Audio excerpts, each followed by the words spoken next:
Social മീഡിയയിൽ കത്തിപ്പടരുന്ന വിഷയം റസൂൽ പൂക്കുറ്റി, സജ്ന ഫിറോസ്, ദിയാസന, ഈ 4 പേരാണ്. 2 നായകന്മാരും 2 നായികമാരും. റസൂൽ പൂക്കുറ്റിയുടെ ഒരു ചെറിയൊരു ഭാഗം കാണാം. നമ്മളൊരു കുടുംബത്തിൽ താമസിച്ചിരുന്നെങ്കിൽ നമുക്ക് പലപ്പോഴും നമ്മുടെ കുട്ടികൾ എന്ത് ചെയ്യുന്നു, അവരെ എങ്ങനെ ശാസിക്കണം, അല്ലെങ്കിൽ അവിടെ ഏതുവരെ ശാസിക്കണം, എന്താണ് അവരോട് പറയേണ്ടത്, ഓരോ ലെവലിൽ കഴിഞ്ഞു പോകുമ്പോഴും. അപ്പോൾ നമ്മൾ ഒരു കുടുംബത്തിൽ താമസിക്കുമ്പോൾ ആ കുട്ടികളെ എങ്ങനെ ശാസിക്കണം, ഏത് രീതിക്ക് ശാസിക്കണം എന്നൊന്നും ഇയാൾക്കറിയാമയ്യേ. ഇയാളെന്തൊരു കുടുംബമായിട്ട് കഴിയുന്ന ഒരാളല്ലേ, ഭാര്യയുണ്ട്, 2 മക്കളുണ്ട്. അപ്പം മനസ്സിലായില്ലേ ആളുടെ സ്വഭാവം? ആള് വേറെ ഏതോ ലോകത്താണ്. പണത്തിന് വേണ്ടി മറ്റേ വേറെ ഉള്ള കാര്യങ്ങൾക്ക് വേണ്ടി ആള് പോയി കിടക്കുന്നു.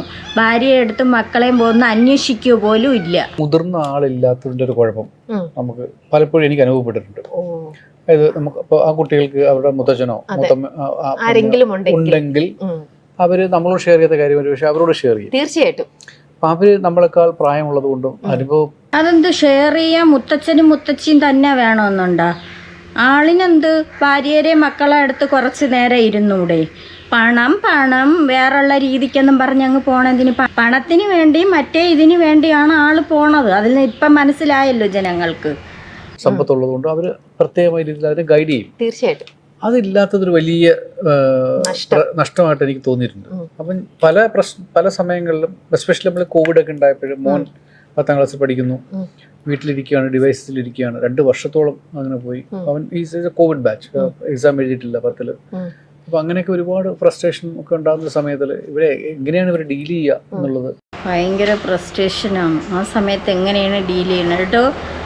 കുറച്ച് സമയം ഭാര്യരടുത്തും മക്കളടുത്തും ഇരുന്ന് അവർക്കൊന്ന് സന്തോഷം കൊടുക്കാനായിട്ട് ആദ്യം നീയൊക്കെ പഠിക്കണം.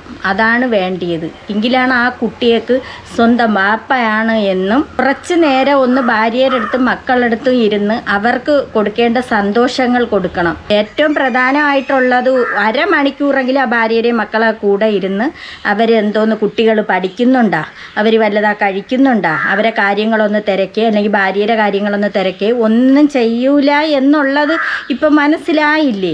അതിന് മുതിർന്നവരും മുത്തച്ഛനൊന്നും വേണ്ട. അങ്ങനെ പുള്ളിക്കാരെ ഇരുന്ന് ന്യായീകരിച്ചു. ഇനി നമുക്ക് അടുത്ത വേറൊരാളുടെ ന്യായീകരണം ഒന്ന് കേൾക്കാം. സജിനാര ഭർത്താവ് ഫിറോസ്, അവർ 6 വർഷം കൊണ്ട് വേർപിരിഞ്ഞ് നിൽക്കുകയാണ്. അപ്പോഴേ ആ വേർപിരിഞ്ഞ് നിന്നപ്പോൾ ഈ ഫിറോസിന് പല സ്ത്രീകളുമായിട്ട് ബന്ധമുണ്ട്. അത് സജിനായിട്ട് ജീവിച്ചുകൊണ്ടിരിക്കുമ്പോൾ തന്നെ ഓരോന്നും കണ്ണിൽ കണ്ടിട്ടുണ്ട്, കാണുകയും കേൾക്കുകയും ചെയ്തിട്ടുണ്ട്. ഒരുപാട് അനുഭവങ്ങൾ ഉണ്ടായിട്ടുണ്ട്. അത് സജിന വന്ന് പറഞ്ഞു. സജിനാര കാര്യങ്ങളൊക്കെ സജിന നല്ല സുഹൃത്തുക്കളോട് പറയാറുണ്ട്. ആ കാര്യങ്ങൾ ആ സുഹൃത്തുക്കൾ തന്നെ ഇപ്പോൾ പുറത്തോട്ട് വിട്ടു. അപ്പം അതൊന്ന് കേൾക്കാം. ഭർത്താവ് ഇരുന്ന് കേൾപ്പിക്കണം. ഇയാളത് കേൾപ്പിക്കേണ്ട ഒരു കാര്യമില്ല. ഇയാൾ 6 വർഷം കൊണ്ട് വേർപിരിഞ്ഞ് നിൽക്കുകയാണ്. ഡിവോഴ്സിന് വേണ്ടി സജിന ഇയാളടുത്ത് ഡിവോഴ്സ് ചോദിച്ചിട്ട് കൊടുക്കുന്നില്ല. ഈ മാക്ക ഡിവോഴ്സ് കൊടുക്കൂല. അതെന്തുകൊണ്ട് കൊടുക്കാത്തത്? നിനക്കും വേണ്ട അവളാ, അവൾക്കും നിന്നെ വേണ്ട, പിന്നെ എന്തിനാണ് പിടിച്ചിട്ടിരിക്കണം? അവൾ പോയി ജീവിക്കട്ടെ. സജിനാരെ പാട് പോയി ജീവിക്കട്ടെ. നീ നിൻ്റെ പാട് നോക്കി പോണം. നീ അങ്ങനത്തെ ഒരു സ്വഭാവം ഉള്ളത് കൊണ്ടാണ് സജിന തിരിഞ്ഞു പോയത്. അപ്പം പിന്നെ അത് അങ്ങനെ ആ ഒരു രീതിക്ക് പോകണം. അപ്പം കുറച്ച് ന്യായീകരണങ്ങളൊക്കെ എടുത്ത് ആരെടുത്തോ കൂട്ടുകാരികളെടുത്ത് പറഞ്ഞ റെക്കോർഡുകളുമായിട്ട് ഇയാൾ പുറത്ത് വന്നിട്ടുണ്ട്. അല്ലല്ല, നിങ്ങൾക്ക് വേണ്ട, വേണ്ട എങ്കില ഇത് റസൂൽ പൂക്കുറ്റിയുടെ അടുത്ത് സംസാരിക്കണമെന്ന്. പൂക്കുറ്റിയായിട്ട് അവർക്ക് കണക്ഷൻ ഉണ്ടായി സജിനാക്ക്. അത് ഈ ഫിറോസ് വേണ്ട 6 വർഷം കൊണ്ട് വേർപിരിഞ്ഞ് കഴിഞ്ഞിട്ട് പിന്നെ സജിനാക്കുണ്ടായ ബന്ധമാണ് ഈ പൂക്കുറ്റിക്ക് ഭാര്യയുണ്ട്, 2 മക്കളുണ്ട്. അപ്പം ആ പൂക്കുറ്റിയായിട്ടുള്ള ബന്ധത്തിൽ അവർക്ക് കുറച്ച് ഇഷ്യൂസുകളൊക്കെ ഉണ്ടായി. അതാണ് അവർ ഈ കോൾ റെക്കോർഡ് കൂട്ടുകാരി അങ്ങോട്ട് പുറത്ത് വിട്ടതാണ് സജിനാര. അത് യവനെടുത്ത് വെച്ചും കൊണ്ട് വരേണ്ട ഒരു കാര്യവുമില്ല. യവനായിട്ട് വേർപിരിഞ്ഞ് കഴിയാണ്. പിന്നെ എന്തിന് ഈ സജിനാര തലയിലോട്ട് ചെന്ന് ചാടേണ്ട ഒരു കാര്യവും ഇല്ല. സജിന പിന്നെ തിരക്കാൻ പോലും പോണില്ല. ഭർത്താവുമായിട്ട് കഴിഞ്ഞുകൊണ്ടിരുന്ന സമയത്താണ് ഓരോ രംഗങ്ങൾ സജിന കണ്ടിട്ടുണ്ട്. അതുകൊണ്ടാണ് സജിന പറഞ്ഞ് വേണ്ടാന്ന് വെച്ചത്. എന്നിട്ടിപ്പോൾ പരസ്പരം 2 പേരും ചെളി വാരി എറിയുന്നു. അതിൻ്റെ ആവശ്യം എന്തോന്ന്? വേണ്ടെന്നും പറഞ്ഞ് പോയി കഴിഞ്ഞാൽ പിന്നെ അങ്ങോട്ട് ചികഞ്ഞ് നോക്കാനേ പോവരുത്. അങ്ങനെയാണ് ചെയ്യാനുള്ളത്. ആദ്യം ഒന്ന് അബോട്ടായതാണല്ലോ. അപ്പം ഞാൻ പറയുന്നു ശരി പ്രൊട്ടക്ഷൻ എടുക്കേണ്ടത് എനിക്കത് ഇഷ്ടമല്ല എന്ന് ഞാൻ പറയുന്നുണ്ട്. അപ്പം നിങ്ങളെ സേഫ്റ്റി നോക്കൂടായിരുന്നോ? അപ്പം നിങ്ങൾക്ക് ഇനിയും ഒരു കുഞ്ഞുണ്ടാവും എന്നുള്ളത് അറിയാമല്ലോ. അപ്പം ഞാൻ ചോദിക്കട്ടെ, ആ ഒരു കുഞ്ഞുണ്ടാവുമ്പം ഞാനത് നേരത്തെ പറഞ്ഞിട്ടുള്ള ആ ഒരു കുഞ്ഞുണ്ടായി കഴിഞ്ഞാൽ ഇനി ഒരു കുഞ്ഞുണ്ടായാൽ ഞാൻ കളയിലേക്കാ, എനിക്കത് പറ്റത്തില്ല. കാരണം ഞാൻ അന്ന് പോലും ആ ഒരു കോമയിൽ. സജിന പൂക്കുറ്റിയിൽ ആദ്യമേ കുട്ടിയുണ്ടായി, അതെങ്ങനെ അബോർഷനാക്കി, അങ്ങനെ കണ്ട ചെയ്തു, വീണ്ടും കുട്ടിയുണ്ടായി അബോർഷനാക്കി, ഇങ്ങനെയൊക്കെയാണ് പറയണത്. അവസാനത്തെ കുട്ടി അബോർഷനായി പോയി. ഇപ്പോൾ സജിനാക്ക് പൂക്കുറ്റിയിലെ ഒരു കുട്ടിയെ വേണം. അതിന് വേണ്ടിയിട്ടാണ് സജിന ഒത്രയും കഷ്ടപ്പെട്ടത്. ഇപ്പോൾ പൂക്കുറ്റിയുടെ കുട്ടിയെ കിട്ടിയില്ല, അതുകൊണ്ട് സജിന കരഞ്ഞു വിളിച്ച് വന്നിരിക്കുകയാണ്. സജിനാരുടെ പക്ഷത്തും ന്യായമില്ല, സജിന ചെയ്തതും തെറ്റ് തന്നെയാണ്. പോയത് ഈ കുഞ്ഞ് പോയപ്പോൾ പോലും ഞാൻ എന്നമ്മയ്ക്കറിയാം, ഞാൻ അത് ഭയങ്കര മാനസികമായിട്ട് വിഷമിച്ചിരുന്നു. ഞാൻ അതിൽ എനിക്കൊരു കുഞ്ഞിനെ തന്നത്, വീണ്ടും ഒരു കുഞ്ഞിനെ തന്നത് അള്ളായിട്ടാണ് തന്നത് എനിക്കത്. ഈ ഫിറോസിന് അതൊക്കെ കേട്ട ഭയങ്കര വിഷമം. ഇവനെ കാണുമ്പോഴേ അറിയാം, ഇവൻ്റെ ചരിത്രം പറയുന്ന കേട്ടാൽ അതിനെക്കാട്ടി കഷ്ടം. എല്ലാം ആകെ കൊണ്ട് കുഴപ്പം നിറഞ്ഞ കേസുകൾ തന്നെ, മൊത്തത്തിൽ കുഴപ്പം കേസുകൾ. അല്ലാതെ ഇപ്പം നമ്മൾ കറക്റ്റ് നിങ്ങളെ ഇന്ന് പീഡിപ്പിച്ചു ഉള്ള അഴിമതിയെല്ലാം ചെയ്തിട്ട് അള്ളാഹെ പിടിച്ചിടുന്നു. അത് കണക്ക് സാത്താൻ്റെ പ്രവൃത്തി ചെയ്തിട്ട് റസൂൽ എന്ന് പേര്. അയാളെ റസൂൽ എന്നുള്ള പേരിട്ടത് കൊണ്ട് സാത്താൻ്റെ പ്രവൃത്തി. സജിന തെണ്ടിത്തരങ്ങൾ അഴിമതിയെല്ലാം കാണിച്ചു. ഈ പറയുന്ന ആളിന് ഇതായിരുന്നു പണി.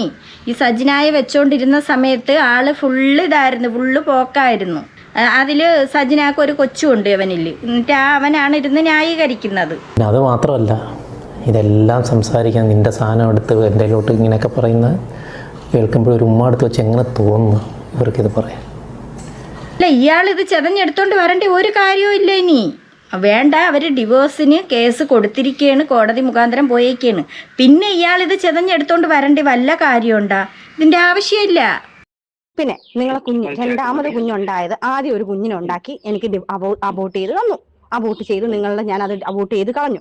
രണ്ടാമത് ഈ പൂർണ്ണമായപ്പം അത് 2 മാസം കഴിഞ്ഞപ്പോൾ പോയി എന്നുള്ളത് സത്യം തന്നെയാണ്.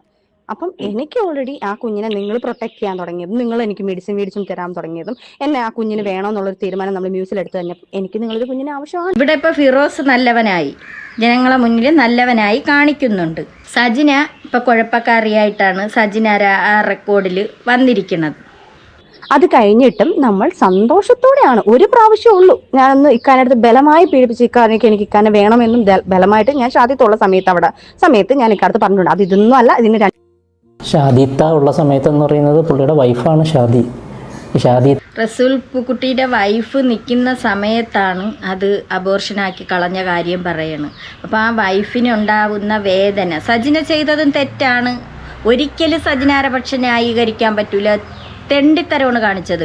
ആ ഭാര്യയും 2 മക്കളുമുള്ള അവൻ്റെ കൂടെയാണ് സജിന പോയിട്ട് അവനിൽ നിന്നും കുട്ടിയെ ഉണ്ടാക്കി അബോർഷനാക്കി നിരന്തരം കളഞ്ഞിട്ട്, പിന്നെ അതിൻ്റെ അബോർഷൻ കാര്യം ആ ഭാര്യയുടെ മുന്നിൽ വെച്ചൊക്കെ സംസാരിക്കുമ്പോൾ ആ ഭാര്യയ്ക്കുണ്ടാകുന്ന മാനസിക അവസ്ഥ, ഈ റസൂൽ പൂക്കുറ്റിക്ക് ഇത്രയും തെണ്ടിത്തരം ഉണ്ടെന്നറിഞ്ഞിട്ട് ആ ഭാര്യ കൂടെ നിൽക്കുന്നത് അത്രയ്ക്കും അയാളെ ഇഷ്ടമുണ്ടായിട്ടായിരിക്കാം, അല്ലെങ്കിൽ വേറൊരു പരഗതി ഇല്ലാത്തത് കൊണ്ടായിരിക്കാം ഭാര്യയ്ക്ക്, അല്ലെങ്കിൽ അവൾക്ക് എന്നേ കളഞ്ഞിട്ട് പോവായിരുന്നു. ഈ സോഷ്യൽ മീഡിയ വഴി ഇത്രയും കേൾക്കുന്നുണ്ട്. ഈ സജിനാരെ വിഷയവും പൂക്കുറ്റിയുടെ വിഷയവും വെച്ചിട്ട് ഒരുപാട് സംഭവങ്ങൾ കേൾക്കുന്നുണ്ട്. എന്നിട്ടും ആ ഭാര്യ ഇതെല്ലാം കേൾക്കുന്നുണ്ടായിരിക്കുമല്ലോ, ആ മക്കൾ ഇതെല്ലാം കേൾക്കുന്നുണ്ടായിരിക്കുമല്ലോ. അപ്പോൾ അവരാ ഒരു അവസ്ഥ ഒന്ന് ചിന്തിച്ച് നോക്കണം. ഉള്ള സമയത്താണ് ബലമായിട്ട് കുഞ്ഞിനെ വേണമെന്ന് പറഞ്ഞിട്ടേ ഉള്ളൂ. 2 മാസം മുന്നേ ആണത്. ഈ പ്രാവശ്യം, അതായത് കഴിഞ്ഞ മാസം, അതായത് ഈ പ്രശ്നങ്ങളൊക്കെ നടക്കുമ്പോൾ നമ്മൾ സന്തോഷത്തോടെ ഫിസിക്കൽ അറ്റാച്ച്മെന്റ് ആയപ്പോഴാണ് ഈ കുഞ്ഞായത്. അല്ലാതെ ഞാൻ നിങ്ങളെ പീഡിപ്പിച്ചോ, ഞാൻ നിങ്ങളെ അബ്യൂസ് ചെയ്തോ, നിങ്ങളിരിക്കുന്ന സാധനം എടുത്തിട്ട് എൻ്റെ അടുത്ത് വെച്ചിട്ട് എനിക്ക് കുഞ്ഞിനുണ്ടാക്കാൻ പറ്റത്തില്ലല്ലോ. വൃത്തികെട്ട വാക്കുകളൊക്കെയാണ് അവിടെ വരുന്നത്, ഒന്നും കേൾക്കാൻ താല്പര്യമില്ല. പിന്നെ സജിന ഫിറോസിനെ പറ്റി കുറച്ച് കാര്യങ്ങൾ പറയുന്നുണ്ട്. മറുനാടൻ മലയാളി എന്ന ചാനലിൽ പോയിട്ടാണ് കുറച്ച് കാര്യങ്ങളൊക്കെ പറയുന്നത്. കൊച്ചു പെൺപിള്ളേരോടെയാണ് ഇവന് ഇൻട്രസ്റ്റ് എന്നുള്ള രീതി. കാരണം തികച്ച് ഞങ്ങളെ തന്നെ അറിയുമ്പോൾ തന്നെ മനസ്സിലായല്ലോ, ഫിറോസിന് പെണ്ണുങ്ങളോടൊരു ബഹുമാനമോ പെണ്ണുങ്ങൾ യൂസ് ആൻഡ് ത്രോ എന്നുള്ള രീതിയിലുള്ള ചിന്തയാണ് പുള്ളിക്കാരന്. കാരണം ഏതൊരു പെണ്ണിനെ കിട്ടിയാലും യൂസ് ചെയ്യുക കളയുക. അത് ആദ്യത്തെ വൈഫിൻ്റെ അടുത്ത് സംസാരിച്ചപ്പോഴാണ് ഞാൻ അറിഞ്ഞത്. ആദ്യത്തെ വൈഫിനെ വെച്ചുകൊണ്ടിരുന്നപ്പോഴും താരോത്സവം എന്ന് പറഞ്ഞ ഒരു പ്രോഗ്രാമിന് പോകുന്ന സമയത്ത് അവനാണ് എവളെ കോൾ റെക്കോർഡ് എടുത്തുകൊണ്ട് വന്നത്. ഫിറോസ് എന്ന് പറഞ്ഞ ഈ സജിനാര രണ്ടാമത്തെ ഭർത്താവ് ഇവളെ കോൾ റെക്കോർഡ് എടുത്തുകൊണ്ട് വന്ന് അതാണ് പറഞ്ഞത്. പിന്നെ ഇവക്ക് പൂക്കുറ്റിയിൽ കുട്ടിയുണ്ടെന്നും അങ്ങനെയുള്ള റെക്കോർഡുകൾ. ഇപ്പം സജിന വന്നിട്ട് ആ രണ്ടാമത്തെ ഭർത്താവ്, അതായത് ആ കോൾ റെക്കോർഡ് കൊണ്ടുവന്ന അവൻ്റെ കാര്യങ്ങളാണ് ഇരുന്ന് പറയണത്. അവിടുത്തെ ഒരു പെൺകൊച്ചിനെ സ്നേഹിച്ച ഒരു ആർട്ടിസ്റ്റിനെ, അവരെ ആരെയും ഞാൻ അത് വലിച്ചിടാത്തത് കാരണം തികച്ചും അവരൊന്നും എന്നെ ദ്രോഹിച്ചിട്ടില്ല. അവരുടെ ആരുടെയും ഞാൻ പേര് വലിച്ചിരുന്നില്ല. കാരണം ഇവനങ്ങോട്ട് പോയിട്ടാണല്ലോ ഇങ്ങനെയുള്ള കാര്യങ്ങൾ. പുള്ളിക്കാരി എൻ്റെ അടുത്ത് കരഞ്ഞുകൊണ്ട് പറഞ്ഞിട്ടുള്ള കാര്യമാണ്. താരോത്സവത്തിൽ നിന്ന് അന്നേ ഈ സാധനം ഉണ്ടെന്നുള്ള. എന്നിട്ട് എൻ്റെ അടുത്ത് പറഞ്ഞത് പുള്ളിക്കാരി ഭയങ്കര പിഴച്ചതാണ്, അവൾ അങ്ങനെ പോയി കുറേ ആണുങ്ങളോട് പോയി ഇവനോട് പോയി മറ്റേതോട് പോയി എന്നുള്ള കഥകളാണ് എൻ്റെ അടുത്ത് പറഞ്ഞത് ഇത്താടെ കുറിച്ച്. അത് അവന്മാർ ജയിക്കാൻ വേണ്ടി പറയണം. അതാണ് അവന്മാരെ വിജയം. ആ പെൺകുട്ടിയുടെ അടുത്ത് ഈ ഫിറോസ് എന്ന് പറഞ്ഞ അവൻ അങ്ങോട്ട് ചെന്നിട്ട്, സ്ത്രീകളെന്ന് വെച്ചാൽ അവർ പ്രത്യേകതയാണെന്നാണ് പറയണത്. അപ്പം അവൻ അങ്ങോട്ട് ചെന്നിട്ട് അവൻ മെഴുകാനായിട്ട് ശ്രമിക്കും.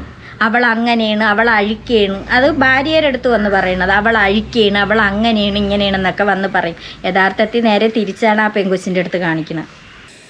അപ്പോൾ ഇത്താ പറഞ്ഞത് താരോത്സവത്തിൽ ആർക്ക് വേണമെങ്കിൽ സജിന ഒന്ന് ചോദിച്ചോ, അവിടെ ഉള്ള ഒരു പെണ്ണുമായിട്ട് സ്നേഹത്തിലായി അവരുടെ അച്ഛനും അമ്മയും കൂടെ വിളിച്ച് ഇത്താൻ്റെ അടുത്ത് വിളിച്ച് പറഞ്ഞു, അതെ അവളെ മോക്ക്, എൻ്റെ മോക്ക് നിൻ്റെ ഭർത്താവിനെ തന്നെ വേണമെന്ന് പറഞ്ഞുകൊണ്ട് നിൽക്കുക, നീ അതെന്തെങ്കിലും ഒരു തീരുമാനം ഉണ്ടാക്കണം, എനിക്കത് പറ്റത്തില്ല, അവളെ വശീകരിച്ചെടുത്തേക്ക് അവൾ ഒരു വിധത്തിൽ മാറുന്നില്ല എന്നൊക്കെ പറഞ്ഞിട്ട് അവിടെ ഭയങ്കര പ്രശ്നങ്ങളും അവൻ്റെ വീട്ടിൽ പോയി ഇവർ പോയി പ്രശ്നങ്ങൾ ഉണ്ടാക്കുന്നതും അങ്ങനെ കുറേ. അവൾ വശീകരിച്ചെടുക്കുക എന്ന് പറയണത് യവന്മാരങ്ങോട്ട് പോയിട്ടാണല്ലോ പെൺപിള്ളേർ ഇങ്ങോട്ട് വരണം, അല്ലെങ്കിൽ പോട്ട് മുതിക്ക് കാളകൾ ഇങ്ങോട്ട് വരണം.